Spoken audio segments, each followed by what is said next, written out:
ശബരിമല സ്വർണ്ണക്കൊള്ള കേസിലെ ഇപ്പോ UDF-നെ പഴിചാരാനുള്ള ശ്രമത്തിലാണ് ഇപ്പോൾ CPM-ഉം LDF-ഉം ഒന്നായി ശ്രമിച്ചുകൊണ്ടിരിക്കുന്നത്. അതായത് തെരഞ്ഞെടുപ്പ് അടുത്തുകൊണ്ടിരിക്കുകയാണ്. ഇവർക്കെതിരെയുള്ള ഓരോ ആരോപണം ഇപ്പൊ ശങ്കർദാസ് വരെ അറസ്റ്റിലായി. എന്നാലും ഇപ്പൊ ഇവർ UDF-ന്റെ കാലത്താണ് ഈ കൊള്ളയെല്ലാം തുടങ്ങിയത് എന്ന് സ്ഥാപിക്കാൻ ശ്രമിച്ചുകൊണ്ടിരിക്കുകയാണ്. അത് ഏതെങ്കിലും രീതിയിൽ വിജയിക്കുമോ അവരുടെ ആരോപണം? ഒരു കാലത്തും വിജയിക്കാൻ പോകില്ല. അതിന് പല കാരണങ്ങളുണ്ട്. വളരെ ഡീറ്റെയിൽ ആയിട്ട് വേണ്ടി സംസാരിക്കാവുന്ന ഞാൻ കുറച്ചേ പറയുന്നുള്ളൂ. ഇപ്പൊ ഇവർ പ്രതികളാക്കുന്ന ആദ്യത്തെ ആൾ KC വേണുഗോപാൽ. KC വേണുഗോപാൽ 2004 മുതൽ 2006 വരെ മന്ത്രിയാണ്. 2004 കാലത്താണ് പോറ്റിയെ കയറ്റിയത് എന്നാണ് ഇവരുടെ ഒരു വാദം. അത് തന്നെ നമുക്ക് ഇതുവരെ സ്ഥിരീകരിക്കപ്പെട്ടില്ല. 2007 എന്ന് പറയുന്നവരും ഉണ്ട്. നമുക്ക് അന്വേഷിക്കാം. ഇനി പോറ്റിയെ 2004 കയറ്റിയാലും 7 കയറ്റിയാലും അതൊന്നും അല്ല വിഷയം.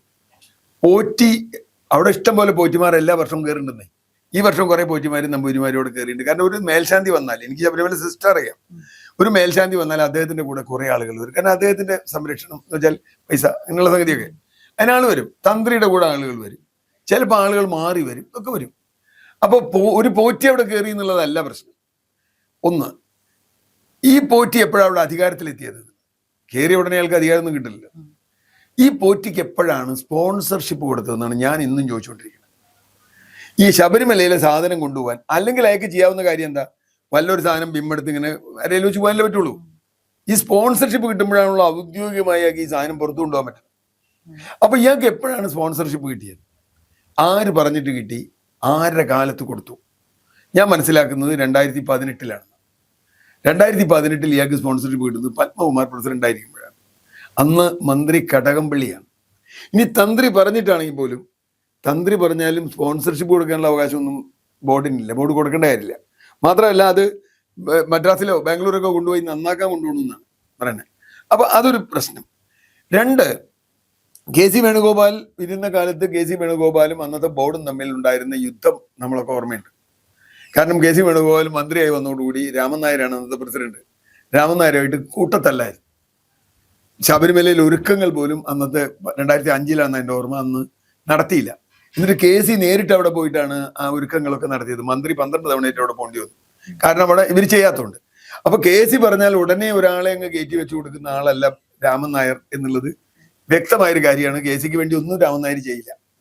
ഇനി അങ്ങനെ കയറിയാൽ തന്നെ ഞാൻ ഈ നേരത്തെ പറഞ്ഞ പോലെ സ്പോൺസർഷിപ്പ് എത്തുന്നത് വരെ പോറ്റി ഒരു 100 പോറ്റിമാരിൽ ഒരാളാണ്. 100 പോറ്റിമാരുണ്ട് ശബരിമലയിൽ, അതിലൊരു പോറ്റിയാണ്. അപ്പോൾ സ്പോൺസർഷിപ്പിന്റെ കാര്യം. രണ്ടാമത്തെ കാര്യം, ഈ കേസിൽ ഇതുവരെ അറസ്റ്റിലായിട്ടുള്ള മുഴുവൻ CPM-കാർ, ഇപ്പോൾ ഒരു CPI-കാരൻ. അടുത്ത കാലത്തൊന്നും ഒരു കോൺഗ്രസ്സുകാരന് അറസ്റ്റിലാവാനുള്ള സാധ്യത വളരെ കുറവാണ്. കാരണം ഹൈക്കോടതി മോണിറ്റർ ചെയ്യുന്നുണ്ട്. അല്ലെങ്കിൽ ചെയ്തേനെ ഇവർ ഹൈക്കോടതി മോണിറ്റർ ചെയ്യുന്നുണ്ട്. ഉടനെ പോയിട്ട് ഇപ്പോൾ ഇയാളെ KC വേണുഗോപാലിനെ ചോദ്യം ചെയ്യാൻ പോലും പറ്റില്ല.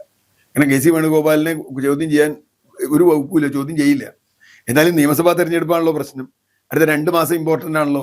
ഈ 2 മാസത്തിനകത്ത് ഇവർക്ക് ആകെ ചോദ്യം ചെയ്യാൻ കഴിയുന്ന ആൾ, ഇപ്പൊ ഈ പടം കാണിച്ചു, കൂടെ നിർത്തി എന്നുള്ളതൊന്നും നിങ്ങൾക്കൊരു ഇതല്ല. കാരണം ഇദ്ദേഹം ഇപ്പൊ നേരത്തെ പറഞ്ഞതുപോലെ ഈ സോണിയാഗാന്ധിയുടെ കൂടെ കാണിച്ചു, അല്ലെങ്കിൽ അടൂർ പ്രകാശിന്റെ കൂടെ കാണിച്ചു എന്ന് പറഞ്ഞാൽ 66 തവണയായിട്ട് ജോൺ ബ്രിട്ടാസിയൊക്കെ ഫോൺ ചെയ്തിട്ടുണ്ട്. 66 തവണ ഫോൺ ചെയ്ത ആളാണോ, ഒരിക്കൽ കൂടെ നിന്ന് ചെറുകിട്ടിച്ച ആളാണോ പ്രധാനമന്ത്രി ചോദിച്ചാൽ എന്താ ജോൺ ബ്രിട്ടാസിന് ശബരിമലയായിട്ട് ബന്ധം? എന്താണ് ജോൺ ബ്രിട്ടാസിന്റെ ആവശ്യം? എന്തായിരുന്നു അയാൾ അതിൽ ഇടപെട്ടിരുന്നത്? എന്തിനാ ജോൺ ബ്രിട്ടാസ് 66 പ്രാവശ്യം വിളിച്ച് അയാളെ പോലീസ് ചോദ്യം ചെയ്തു? ഈ പോറ്റി 66 പ്രാവശ്യം വിളിച്ച ആളെ ജോൺ ബ്രിട്ടാസിനെ ചോദ്യം ചെയ്യണ്ടേ? ചോദ്യം ചെയ്യുമ്പോൾ താൻ എന്തിനാ വിളിച്ചത്, എന്താ നിങ്ങളുടെ സംസാരം ഉണ്ടായി എന്ന് പറയണ്ടേ? അപ്പോൾ അതോടുകൂടി ജോൺ ബ്രിട്ടാസ് നിർത്തി. ഇപ്പോൾ ഇവരിങ്ങനെ ഈ ക്യാപ്സ്യൂളിൽ പറയും സോണിയാഗാന്ധി മറ്റേത് മറിച്ചതെന്നൊക്കെ. പക്ഷെ ഒന്നുമില്ല. ജോൺ ബ്രിട്ടാസ് ഒരു ബ്രിഡ്ജാന്ന് മുമ്പ് തന്നെ പറഞ്ഞില്ലേ, അദ്ദേഹം ഒരു ബ്രിഡ്ജാണെന്ന്. അതുകൊണ്ടായിരിക്കും, ആ ബ്രിഡ്ജ് ഉള്ളത് കൊണ്ടായിരിക്കും BJP-കാർ പോലും മിണ്ടുന്നില്ല. ഇപ്പോൾ ശബരിമല ഒരു വിളക്ക് തെളിയിക്കൽ ഒഴിച്ചാൽ ബാക്കി BJP-കാരൊന്നുമില്ല. അപ്പൊ എന്ന് പറഞ്ഞാൽ അടുത്ത 3 മാസത്തിനകം, നിയമസഭാ തെരഞ്ഞെടുപ്പിന് മുമ്പ് ഏതെങ്കിലും കോൺഗ്രസ്സുകാരെ അറസ്റ്റ് ചെയ്യാനുള്ള സാധ്യതയില്ല. പിന്നെ ചോദ്യം ചെയ്യാം. ഇപ്പോൾ നേരത്തെ പറഞ്ഞു ഇയാളെ കുറിച്ച്, മറ്റേ ഈ വാജിവാഹനം കടത്തിയ കാലത്ത് അജയ് തറയിൽ അവിടുത്തെ ബോർഡ് മെമ്പറായിരുന്നു. ഒരാളുണ്ടായിരുന്നു, പ്രയാർ ഗോപാലകൃഷ്ണൻ, മരിച്ചുപോയി. അജയ് തറയിലായിരുന്നു. ഈ അജയ് തറയിലിനെ വിളിച്ച് ചോദ്യം ചെയ്താൽ അജയ് തറയിലിനെ മാത്രമല്ല രാഘവനെയും ചോദ്യം ചെയ്തു. രാഘവൻ എന്ന് പറഞ്ഞാൽ CPM-കാരനാണ്. അപ്പോൾ ഈ പത്മകുമാറിന്റെ കാര്യത്തിൽ ശങ്കർദാസിന്റെ കാര്യം പറഞ്ഞതുപോലെ അതും ചോദ്യം ചെയ്യേണ്ടി വരും. അപ്പൊ രാഘവന് ഇപ്പൊ ഒന്നും ഓർമ്മയില്ല എന്ന് പറഞ്ഞു. ഇന്നസെന്റ് സിനിമയിൽ പറഞ്ഞ മാതിരി, കിലുക്കത്തി പറഞ്ഞ മാതിരി എനിക്കൊന്നും ഓർമ്മയില്ല എന്ന് പറഞ്ഞു. അപ്പൊ പക്ഷേ വാജിവാഹനം കൊടുത്തത് പോലും പബ്ലിക്കായിട്ടാണ്. ഓർമ്മയുണ്ടാവേണ്ട കാര്യമൊന്നുമില്ല. മീഡിയയിൽ വന്നിട്ടുണ്ട്. വാജിവാഹനം കൊടുത്തിട്ടുണ്ട്.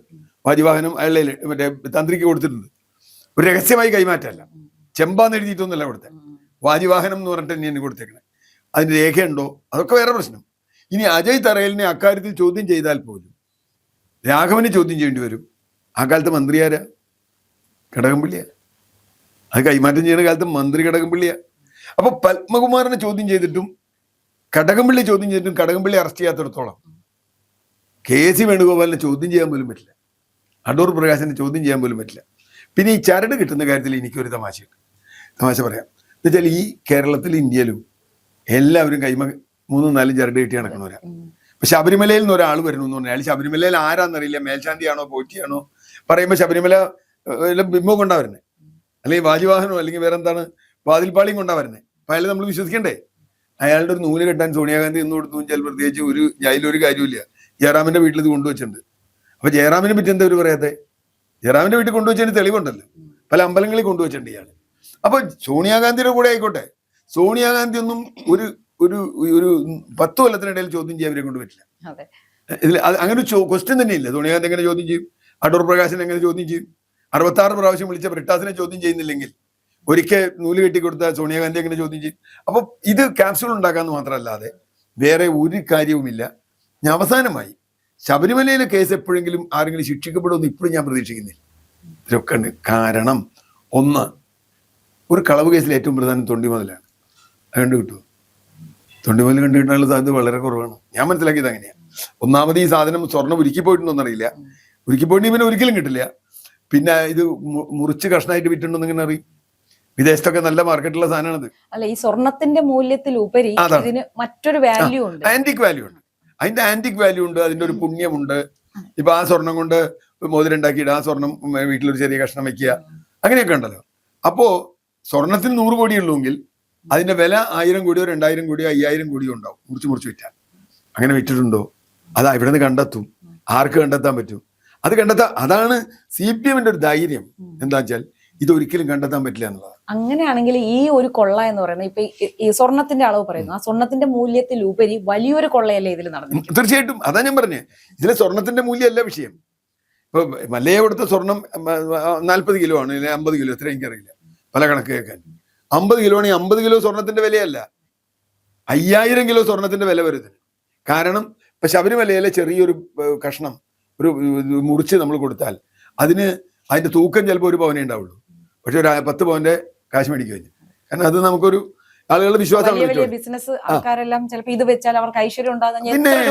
അല്ല, ബിസിനസ്സുകാർ തന്നെയാണ് ഇതിൽ മുഴുവൻ ചെയ്യുന്നത്. ബിസിനസ്സുകാർ രാഷ്ട്രീയക്കാർ, ഞാൻ ബിസിനസ്സുകാരെന്ന് പറയുന്നില്ല.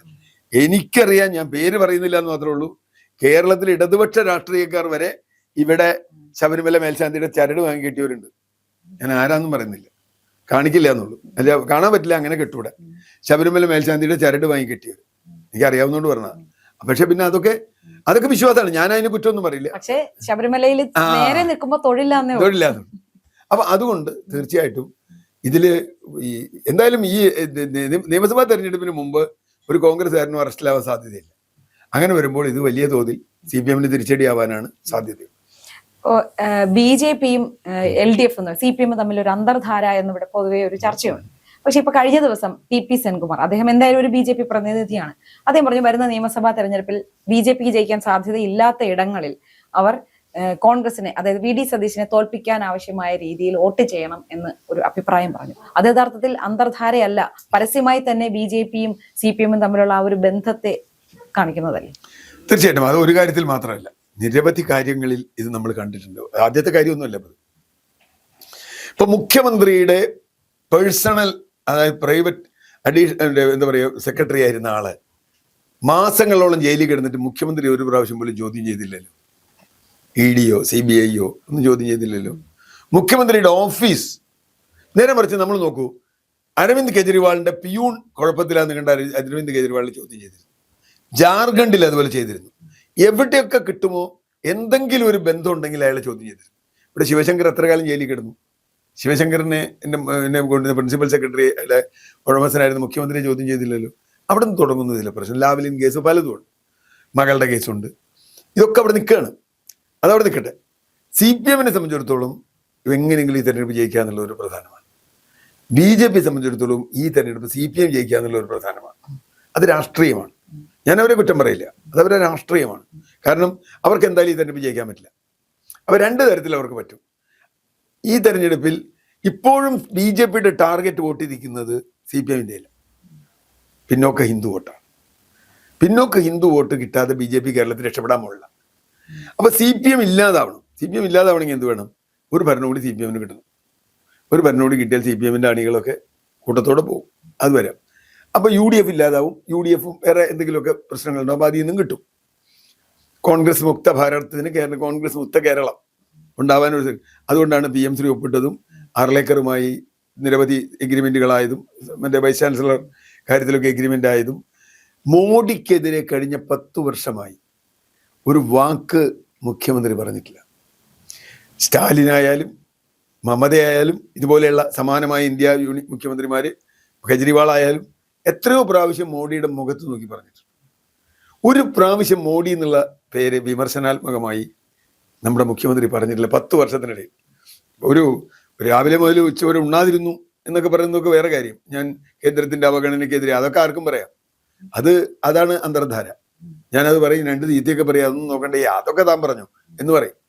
അപ്പോൾ തീർച്ചയായിട്ടും BJPക്കും ഇത്തവണ കുറച്ച് സീറ്റ് കിട്ടുന്നെങ്കിൽ CPMൻ്റെ സഹായം വേണം. ഒരു കൊടുക്കൽ വാങ്ങൽ സാധ്യതയാണ് പ്രതീക്ഷിക്കുന്നത്. സെൻകുമാർ സത്യസന്ധനാണ്, അയാൾ അത് പറഞ്ഞു. ഒരു പോലീസ് ഉദ്യോഗസ്ഥനാണ്, അങ്ങനെ നുണ പറയാൻ പറ്റില്ല.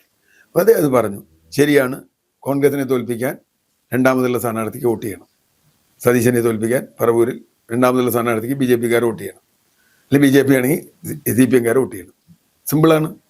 പക്ഷെ ഇത് തെരഞ്ഞെടുപ്പിൽ ഒന്നും എപ്പോഴും രണ്ടല്ല. ഈ സാധനം തെരഞ്ഞെടുപ്പിൽ വന്നാൽ ചിലപ്പോൾ ഒന്നും പൂജ്യവും. അങ്ങനെ ആവാനുള്ള സാധ്യത കേരളത്തിൽ തെരഞ്ഞെടുപ്പിലുണ്ട്. ഇപ്പം കഴിഞ്ഞ തെരഞ്ഞെടുപ്പിൽ, പഞ്ചായത്ത് തെരഞ്ഞെടുപ്പിൽ, ലോക്കൽ ബോഡി തെരഞ്ഞെടുപ്പിൽ കേരളത്തിൽ വടക്കൻ കേരളത്തിൽ ഏറ്റവും കൂടുതൽ CPMനെ ബാധിച്ചത് ഈ BJP ബന്ധമാണ്. അത് ഇനി ആവർത്തിക്കാനാണ് സാധ്യത ഇങ്ങനെ പോയത്.